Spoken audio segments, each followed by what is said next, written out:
बिस्मिल्लाहिर्रहमानिर्रहीम। अस्सलाम वालेकुम। डियर स्टूडेंट्स, लास्ट लेक्चर में बॉन्ड वैल्यूएशन की डिटेल स्टडी के बाद अब इस लेक्चर में चलते हैं valuation and characteristics of stock. मैं आपको एक दफ़ा फिर रिमाइंड कराता चलूँ कि अभी जो हम स्टडी कर रहे हैं ये बेसिकली सोर्सेज ऑफ फंड्स और उसकी वैल्यूएशन की स्टडी है। हम ये देख रहे हैं कि फ़ंड के क्या क्या सोर्सेज होते हैं और उनकी वैल्यूएशन कैसे की जाती है और उसकी हमें क्या कॉस्ट पड़ती है वगैरह वगैरह, क्योंकि ये बहुत ही इम्पॉर्टेंट होता है किसी भी बिज़नेस के लिए कि अपने सोर्सेज को आइडेंटिफाई करना, उनकी वैल्यूएशन करना, कि ताकि हर बिज़नेसमैन को पता चल सके कि जो भी सोर्सेज वो यूज़ कर रहा है उसकी क्या वैल्यू है, या हर इन्वेस्टर को पता चल सके कि वो जिस भी किस्म की इन्वेस्टमेंट कर रहा है उसकी क्या वैल्यू है। तो लास्ट लेक्चर में भी हमने इसी चीज़ को देखा कि बॉन्ड वैल्यूएशन की एक पूरी डिटेल स्टडी हमने देखी, जिसमें हमने पिछले 2-4 लेक्चर्स में कंप्लीट स्टडी किया बॉन्ड को, कि बॉन्ड क्या होता है, उसकी क्या क्या करैक्टरिस्टिक्स होती हैं, उसकी वैल्यूएशन कैसे की जाती है, एट्सेट्रा एट्सेट्रा। तो अभी वहाँ हमने डेट साइड को स्टडी किया, अभी हम स्टडी करेंगे इक्विटी साइड को, क्योंकि ये भी एक सोर्सेज ऑफ फंड है। अब हम देखेंगे जो इक्विटी के थ्रू फ़ंड रेस किए जाते हैं, मतलब स्टॉक के थ्रू, जिनको हम शेयर्स भी कह सकते हैं, ठीक है, तो उनकी वैल्यूएशन कैसे की जाती है।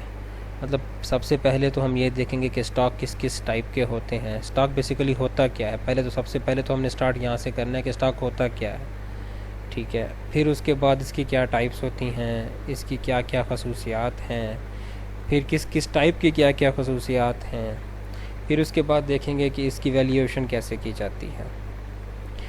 तो नेक्स्ट चैप्टर हम लोग स्टार्ट करते हैं, the valuation and characteristics of stock.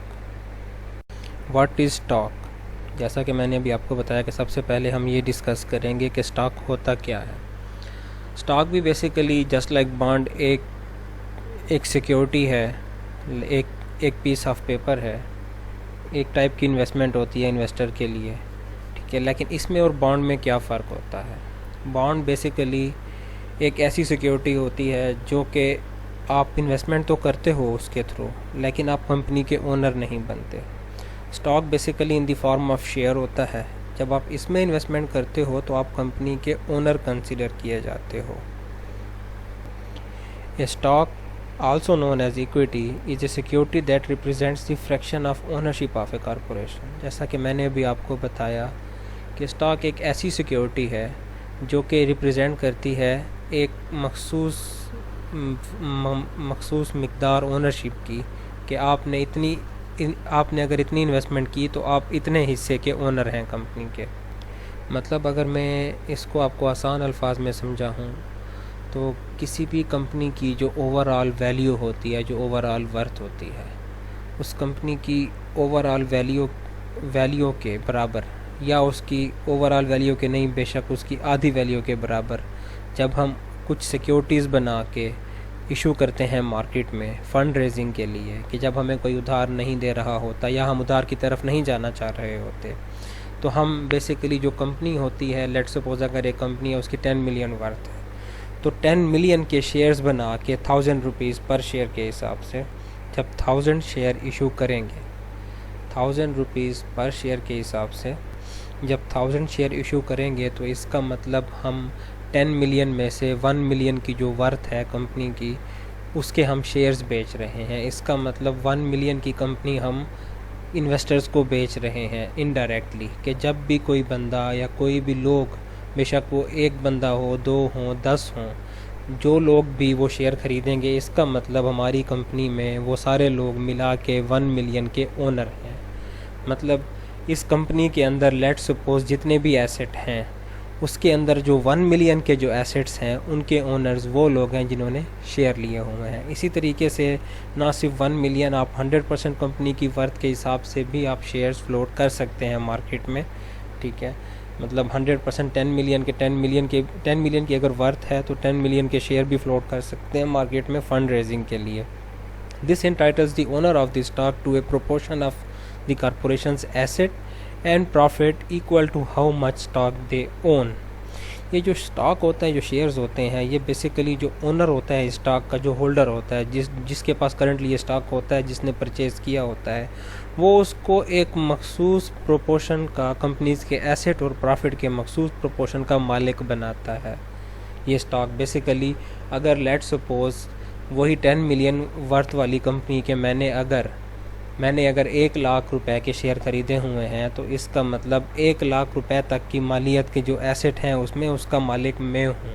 उसके अंदर, उस कंपनी के अंदर 1 लाख रुपए तक की मालियत के जितने भी एसेट्स हैं उसका मालिक मैं हूँ। और कंपनी का वो प्रॉफिट जो कि तमाम अखराजात निकालने के बाद बचा है, ठीक है, उसके ऊपर भी इन शेयर होल्डर्स का हक होता है। मतलब तमाम अखराजात निकालने के बाद, जिसके अंदर बॉन्ड का इंटरेस्ट वगैरह भी शामिल होता है, जिसके अंदर बाकी सारे अखराजात जब निकल जाते हैं, उसके बाद जो एंड पे जो प्रॉफिट बचता है, ठीक है, जिसको हम कहते हैं अर्निंग पर शेयर आपकी जो निकलती है, ठीक है, वो earning available to shareholders होती है बेसिकली। तो उस प्रॉफिट के ऊपर भी इन्हीं शेयर होल्डर्स का हक होता है, लेकिन up to how much stock they own, उतना हक होता है जितनी इनकी ओनरशिप होती है।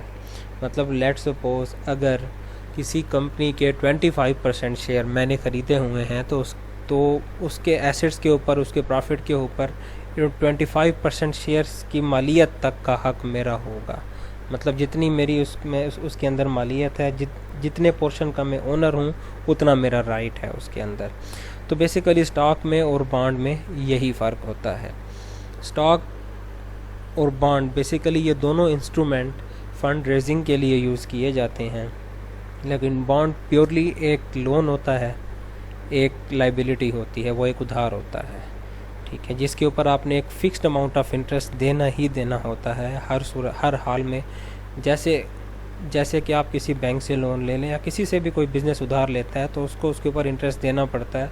तो बॉन्ड भी ऐसे ही है कि जब भी कोई बॉन्ड इशू करेंगे तो उसके ऊपर इंटरेस्ट देना पड़ता है। लेकिन स्टॉक में और बॉन्ड में यही फ़र्क है कि स्टॉक के ऊपर कोई फ़िक्स्ड अमाउंट ऑफ रिटर्न आपको नहीं देना पड़ता, क्योंकि आप अपनी कंपनी की ओनरशिप ऑफ़र कर रहे होते हो इन रिटर्न। क्योंकि यहाँ पे एक सवाल ये भी उठता है ना कि जब आप किसी भी ओनर को, किसी भी बंदे को उसकी इन्वेस्टमेंट के against fixed amount of return नहीं देंगे, तो वो क्यों इन्वेस्ट करेगा शेयर्स में? वो बॉन्ड क्यों ना ले ले आपकी कंपनी के, जबकि उसको पता होगा कि बॉन्ड पे मुझे लेट सपोज 6% 8% इंटरेस्ट मिलना है, इस पे तो अगर कोई प्रॉफिट बचा तो मुझे मिलना है, ना बचा तो हो सकता है ना भी मिले। तो क्यों लेगा कोई बंदा आपकी कंपनी के शेयर्स? वो सिर्फ इसी वजह से क्योंकि हम उसको ओनरशिप ऑफ़र कर रहे होते हैं। ये बेसिकली उस चीज़ को ट्रेड ऑफ कर रही होती है जो वो बॉन्ड में छोड़ के आ रहा होता है। वो जो बॉन्ड में अपना रिटर्न छोड़ के आ रहा होता है, ये उस चीज़ को ट्रेड ऑफ कर रही होती है कि हम उसको ओनरशिप ऑफ़र कर रहे होते हैं। कि वो ये सोच के कोई इन्वेस्टर आ जाता है कि चलो अगर इस कंपनी के 10 साल अगर मैंने बॉन्ड रखने हैं तो मेरे पास इस कंपनी की ओनरशिप नहीं होगी, कंपनी जितना मर्ज़ी प्रॉफिट कमाए मुझे इसने ये 8% ही देना है। लेकिन शेयर्स लेने से एक जिसे कहते हैं सेंस ऑफ सिक्योरिटी आ जाती है।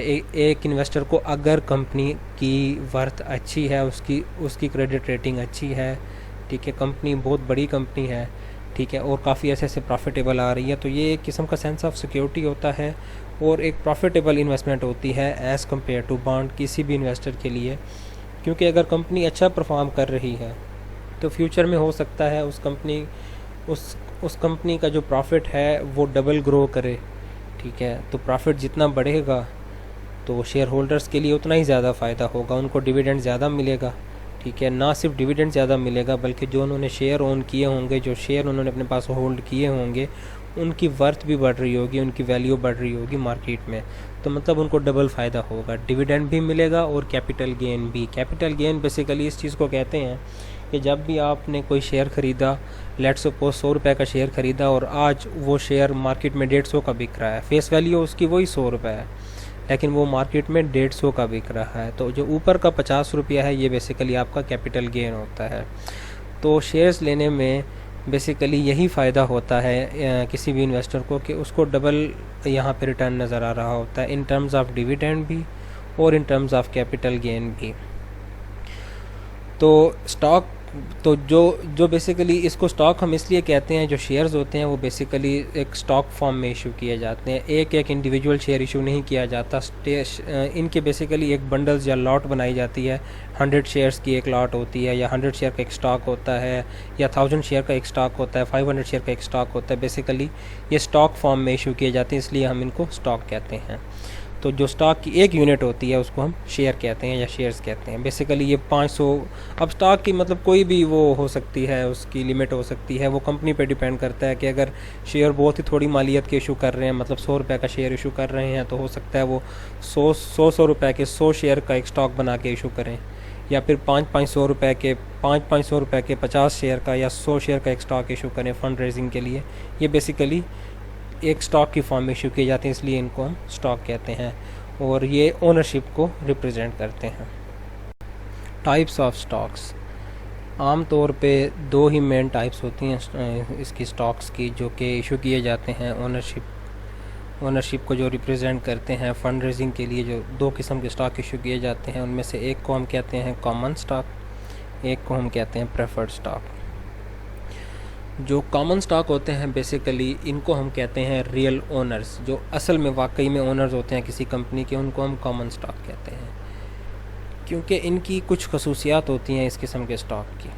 खसूसियात इसकी ये होती हैं कि सबसे पहली बात तो ये जो शेयर इशू किए जाते हैं इसकी कोई मैच्योरिटी डेट नहीं होती, इसकी लाइफ टाइम तक, मतलब इसकी मैच्योरिटी होती है, जब तक कंपनी है तब तक ये शेयर रहेगा। जब कंपनी दिवालिया हो जाएगी, मतलब जब कंपनी ख़त्म होगी तब ये शेयर ख़त्म होगा, आपको उस कंपनी के एसेट्स में से अपना हिस्सा मिलेगा, क्योंकि आप कंपनी के ओनर होंगे, ठीक है। अदरवाइज़ इसकी कोई मैच्योरिटी डेट नहीं होती। तो इसी वजह से इनको हम ट्रू ओनर्स कहते हैं, क्योंकि जैसे कोई बंदा कारोबार शुरू करता है, कोई भी जो उसका ओनर होता है, तो उसकी ओनरशिप तभी ख़त्म होती है जब वो कारोबार ख़त्म होता है। जब तक वो कारोबार रहता है तब तक वो बंदा उसका ओनर रहता है। तो इसीलिए जो कॉमन स्टॉक है इसको हम रियल ओनर्स कहते हैं, ठीक है। तो ये चूँकि रियल ओनर्स होते हैं, तो जैसे आपको पता है कोई भी बंदा जो किसी कारोबार का ओनर होता है, उसके लिए नो डाउट वो ओनर तो होता है किसी भी कारोबार का, लेकिन उसके लिए उसको प्रॉफिट हमेशा वही मिलता है जो बचा हुआ होता है। मतलब जो बचा कुचा प्रॉफिट होता है वो हमेशा उसके हिस्से में आता है, जो कि किसी कंपनी का, जो भी किसी दुकान का मालिक होता है या किसी बड़ी कंपनी का मालिक होता है, क्योंकि उसमें से वो सारे अपने अखराजात, यहाँ तक कि जो बॉन्ड उसने जो इशू किए होते हैं उसका इंटरेस्ट भी, सारे अखराजात निकाल के जो एंड पे जो प्रॉफिट बचता है, ठीक है, जिसको हम कहते हैं रेजिडुअल प्रॉफिट, ठीक है, वो मिलता है हमेशा मालिक को। तो इसीलिए कंपनी की सूरत हाल में भी जो एंड पे प्रॉफिट बचता है, सारे खर्चे निकाल के ईच एंड एवरीथिंग, जो रेजिडुअल प्रॉफिट बचता है वो मिलता है कॉमन स्टॉक को, क्योंकि ये रियल ओनर्स होते हैं। तो यहाँ पे इसकी शॉर्ट डेफिनेशन है, आगे जाके इसको फिर हम डिटेल स्टडी भी करेंगे। Common stock shares that represent ownership in a corporation having no fixed maturity date, non payment of dividend does not bring on bankruptcy and dividends are not deductible for tax purpose. अच्छा, यहाँ पे एक और चीज़ आपको बताने वाली है। जैसा कि मैंने आपको बताया पहले भी कि जो स्टॉक्स होते हैं या शेयर्स जो होते हैं, इसके ऊपर जो आपको रिटर्न दिया जाता है उसको हम डिविडेंड कहते हैं, in the form of dividend दिया जाता है, जो रेजिडुअल प्रॉफिट होता है, जो बचा हुआ प्रॉफिट होता है। अब जो प्रॉफिट बचता है उसमें से भी कंपनी की मर्ज़ी होती है कि वो कितना ओनर्स को दे, मतलब कॉमन स्टॉक को दे, और कितना अपने पास रिटेन कर ले दोबारा बिज़नेस में इन्वेस्ट करने के लिए, बिज़नेस की दोबारा मतलब री इन्वेस्टमेंट के लिए, उसके ऑपरेशंस चलाने के लिए या उसकी ग्रोथ के लिए। मतलब लेट्स सपोज़ किसी कंपनी को अगर सारे अखराजात निकाल के अगर उसको 100 मिलियन बचा है, तो वो कंपनी सोचती है कि चलो इस 100 मिलियन में से 50 मिलियन में कॉमन स्टॉक में डिस्ट्रीब्यूट कर देता हूँ, और बाकी के जो 50 मिलियन है वो हम रख लेते हैं रिटेन्ड अर्निंग्स में, कि ताकि हम इसी को दोबारा बिज़नेस में इन्वेस्ट करें, इस बिज़नेस को ग्रो करने के लिए। तो दोनों सूरत हाल में जो कॉमन शेयर होल्डर्स होते हैं इनको फ़ायदा होता है। अगर डिविडेंड की सूरत में दे दें तो इनको कैश रिटर्न मिल जाता है, तो भी इनको फ़ायदा है। अगर दोबारा री इन्वेस्ट करते हैं कंपनी में, जिससे कंपनी का साइज़ बड़ा होता है, कंपनी के ऑपरेशन ज़्यादा प्रॉफिटेबल हो जाते हैं। आज कंपनी ने 100 मिलियन प्रॉफिट कमाया है, तो कल को जब ज़्यादा ऑपरेट करेगी, ज़्यादा लेवल पे, बड़े लेवल पे, तो हो सकता है 120 मिलियन का प्रॉफिट कमाए, तो कल को प्रॉफिट ज़्यादा मिलने के चांसेस होते हैं। ना सिर्फ ये, बल्कि इसी की वजह से कंपनी की जो वर्थ होती है मार्केट में वो भी बढ़ती है, उसके शेयर की प्राइस भी बढ़ती है, और कैपिटल गेन मिलता है इन्वेस्टर को। मतलब जो उसने शेयर आज 100 का लिया होगा, कल वो 120 का या 150 का बिकेगा। तो मतलब दोनों सूरत हाल में कॉमन स्टॉक को फ़ायदा होता है कि चाहे उसको प्रॉफिट दिया जाए डिविडेंड की सूरत हाल में या उस प्रॉफिट को रिटेन करके दोबारा उसमें इन्वेस्ट किया जाए कंपनी की ग्रोथ की खातिर। अब यहाँ पे एक चीज़ जो कि बताने वाली है कि जैसे कि इंटरेस्ट पेमेंट्स होती हैं बॉन्ड में, बॉन्ड के अगर इंटरेस्ट पेमेंट ना की जाए इन केस, ठीक है, तो वो आपको बैंकरप्सी की तरफ लेके जाते हैं। ठीक है, कि जो भी आपके क्रेडिटर्स होते हैं जिनसे आपने उधार लिया हो, मैं आपको एग्जांपल दे देता हूँ किसी बैंक की, कि अगर बैंक किससे आपने कभी भी आप लोगों का कोई अगर इत्तेफाक हुआ उधार लेने का, तो 2 से 4 किस्तें अगर आप बैंक की मिस कर दें किसी भी वजह से, ठीक है, 2 से 4 किस्तें, तो वो बैंक आपका एसेट नीलाम करने तक आ जाता है जो भी आपने उसके पास रखवाया होता है। तो यही हाल बॉन्ड होल्डर्स का भी होता है। ठीक है, कि अगर आप उनका इंटरेस्ट मिस कर दें किसी भी वजह से 1 या 2 साल अगर आप उनको इंटरेस्ट ना दे पाएँ, तो वो आपकी कंपनी को दिवालिया करने तक आ जाते हैं कि जी हमें हमारा इंटरेस्ट दें, वरना फिर ये एसेट बेचें और हमें हमारे पैसे वापस करें। जबकि कॉमन स्टॉक की सूरत हाल में ऐसा नहीं होता। ठीक है, क्योंकि ये बेसिकली ओनर्स होते हैं और जो ओनर होता है उसको कभी प्रॉफिट मिलता है, कभी नहीं मिलता। तो अगर हम इनको डिविडेंड पेमेंट नहीं भी करते किसी भी वजह से, मतलब उसकी 100 वजूहात हो सकती हैं। ये वजह भी हो सकती है कि ठीक है प्रॉफिट है लेकिन हम री इन्वेस्ट करना चाहते हैं। ये वजह भी हो सकती है कि लॉस हो गया। ये वजह भी हो सकती है कि इस साल हमारे पास बचा ही कुछ नहीं है, या फिर कंपनी पहले से ही जो है फाइनेंशियल क्राइसिस का शिकार है। मतलब ड्यू टू एनी रीज़न अगर हम डिविडेंड नहीं देते तो ये हमें बैंकरप्सी की तरफ लेके नहीं जाता। तो ये भी एक किस्म का प्लस पॉइंट होता है कंपनी के लिए। दूसरा, अच्छा ये तो प्लस पॉइंट होता है कंपनी के लिए। दूसरा प्लस पॉइंट होता है शेयर होल्डर के लिए। जो शेयर होल्डर्स को जो कि बेसिकली जो डिविडेंड होता है, जो डिविडेंड मिलता है, ठीक है, उसके ऊपर अलग से टैक्स नहीं देना पड़ता और ना ही कंपनी को देना पड़ता है। क्योंकि अगर आप नोट करें, अगर आपको मैं थोड़ा सा रिकॉल करा दूं कि जब हमने इनकम स्टेटमेंट स्टडी की थी तो उसमें भी जो टैक्स डिडक्शन होती है वो पहले हो जाती है। डिविडेंड निकालने से पहले ही, अर्निंग पर शेयर निकालने से पहले ही टैक्स डिडक्शन हो जाती है। तो डिविडेंड जो है ये टैक्स डिडक्टेबल नहीं होता। तो ये भी फ़ायदा होता है कंपनी को भी, शेयर होल्डर को भी। अब ये तो बात होगी सारी कॉमन स्टॉक की। अब आते हैं प्रेफर्ड स्टॉक की तरफ कि ये इसमें और कॉमन स्टॉक में क्या फ़र्क है, जो कि दूसरी टाइप है स्टॉक की। इसमें और कॉमन स्टॉक में कोई फ़र्क नहीं है, सेम वही चीज़ होती है कॉमन स्टॉक जैसी ही, बस इसके अंदर आप डिविडेंड फिक्स कर देते हैं लाइक बॉन्ड होती। ये भी एक टाइप ऑफ ओनरशिप ही है, ठीक है, लेकिन इसमें आप एक फ़िक्स्ड अमाउंट ऑफ डिविडेंड रख देते हैं। ये बेसिकली फ़ंड रेजिंग के लिए एक इंस्ट्रूमेंट होता है बड़ी बड़ी कंपनीज़ को अट्रैक्ट करने के लिए। कॉमन स्टॉक तो बेसिकली तब यूज़ किया जाता है जब आपने जनरल पब्लिक से आम लोगों के थ्रू फ़ंड रेज़ करना हो। लेकिन जब भी आपको किसी स्पेसिफिक प्रोजेक्ट के लिए फ़ंड चाहिए हो और वो जल्दी चाहिए हो और भारी मिकदार में चाहिए हो, ये 2 चीज़ें याद रखें कि जब भी फ़ंड जल्दी चाहिए हो और भारी मिकदार में चाहिए हो और आप उधार भी ना लेना चाह रहे हो, तो ऐसी सूरत हाल में प्रेफर्ड स्टॉक इशू किया जाता है। आम तौर पे ये जो स्टॉक होता है ये एक्सपेंसिव होता है कॉमन स्टॉक की निस्बत। मतलब ऐसा भी हो सकता है कि जैसे मैंने आपको एक एग्जांपल दी कि कॉमन स्टॉक में हो सकता है एक स्टॉक के अंदर 100 शेयर्स हों और एक शेयर की मालियत 100 रुपये हो, तो प्रेफर्ड स्टॉक में हो सकता है 100 शेयर्स हों और एक शेयर की मालियत 1 लाख रुपए हो या 5 लाख रुपए हो, ऐसा भी हो सकता है। तो 5 लाख रुपए के 100 शेयर्स भी हो सकते हैं इस एक स्टॉक में।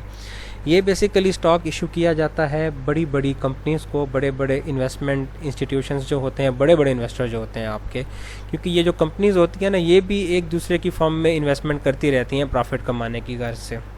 कंपनीज़ में आपस में एक दूसरे के साथ किसी न किसी प्रोजेक्ट पे एक दूसरे को इन्वेस्टमेंट देती रहती हैं, ठीक है। वो बॉन्ड की सूरत हाल में भी होती है, प्रेफर्ड स्टॉक की सूरत हाल में भी होती है। तो प्रेफर्ड स्टॉक बेसिकली ये इशू किया जाता है कि जो बड़े बड़े इन्वेस्टर्स होते हैं फ़ंड रेजिंग के लिए, फिर जब आपको इतने कम टाइम में इतनी ज़्यादा मिकदार फ़ंड की चाहिए होती है और आप उधार भी नहीं लेना चाह रहे होते, तो फिर ऐसे में फिर आपको जो भी इन्वेस्टर होता है उसको एक fixed amount of interest offer करना पड़ता है। क्योंकि फिर वो इस सूरत हाल पे कभी भी नहीं आएगा कि अच्छा जी प्रॉफिट होगा तो मुझे मिलेगा वरना नहीं मिलेगा। फिर आपको उसको कोई एक फ़िक्स्ड अमाउंट या कोई एक फ़िक्स परसेंटेज ऑफ़र करनी पड़ती है, ठीक है। और यही डिफरेंस है प्रेफर्ड स्टॉक में और कॉमन स्टॉक में, कि इसमें जो डिविडेंड है वो फिक्स्ड होता है। फिर चाहे मतलब आपका प्रॉफिट कम है ज़्यादा है जो भी है, आप कॉमन स्टॉक को डिविडेंड दें ना दें वो कंपनी की मर्ज़ी होती है, लेकिन प्रेफर्ड स्टॉक को डिविडेंड देना ही देना होता है अगर आपकी कंपनी प्रॉफिट में जा रही है तो।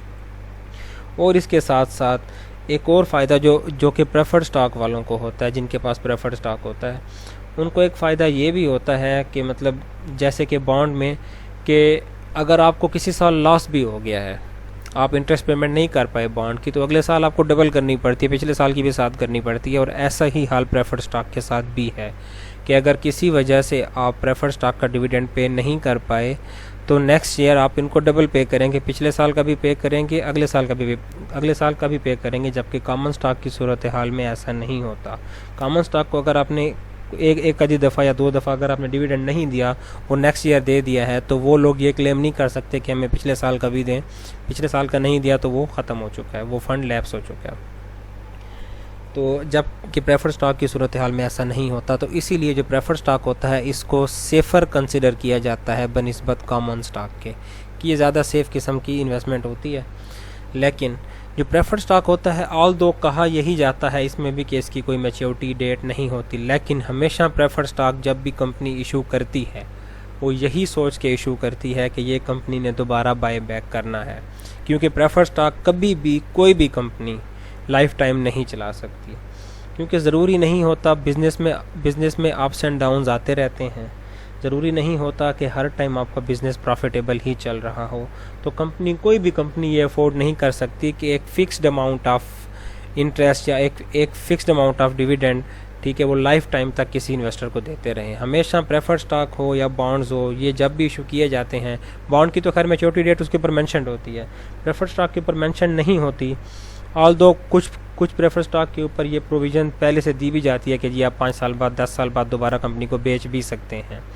लेकिन अगर प्रेफर्ड स्टॉक के ऊपर ऐसी प्रोविज़न ना भी हो तो भी कंपनी ने सोचा यही होता है कि किसी न किसी टाइम पे आके, ठीक है, कि मैंने ये प्रेफर्ड स्टॉक वापस बाय कर लेने हैं। अब वो कंपनी कैसे करती है वो भी अभी हम आगे जाके जब इसके प्रेफर्ड स्टॉक के करैक्टरिस्टिक्स को स्टडी करेंगे तो उसके अंदर ये चीज़ें भी आएंगी, तो आपको समझ आएगा कि कंपनी इसको किस तरीके से चलाती है।